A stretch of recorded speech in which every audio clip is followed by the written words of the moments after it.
Movie starting నుండి ఒక్కటంటే ఒక్క హై సీన్ కూడా లేదు మకుటం మూవీలో. పైగా ఇరిటేట్ చేసే క్రింజ్ కామెడీ సీన్స్ ఒకవైపు.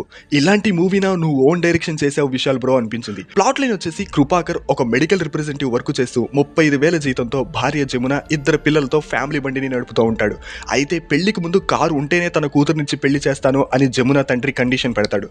తనకి కారు ఉందని అబద్ధం చెప్పి పెళ్లి చేసుకొని అదే విషయాన్ని కవర్ చేయలేక ఇబ్బంది పడుతుంటాడు. ఫైనల్ గా కొత్త కారు తీసుకుందనే టైంలో సిబిల్ స్కోర్ తక్కువ ఉందని బ్యాంక్ లోన్ రాదు. దాంతో సెకండ్ హ్యాండ్ లో కారు కొంటాడు కృపాకర్. ఒకసారి ఫ్యామిలీతో కలిసి సరదాగా ఔటింగ్ వెళ్తున్న కృపాకర్ ఫ్యామిలీపై కొంతమంది అటాక్ చేస్తారు.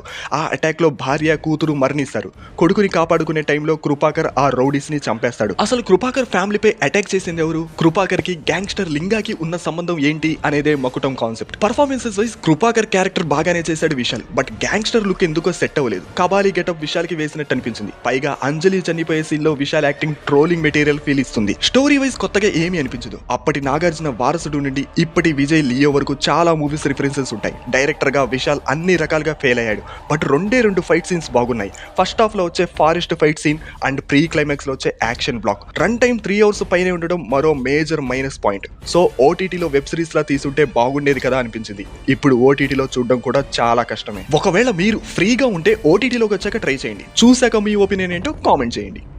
మీరు మాత్రమే ఇళయరాజా ఫ్యానా? మేమందరం ఇళయరాజా ఫ్యాన్సే. స్వాతి ముత్యమాల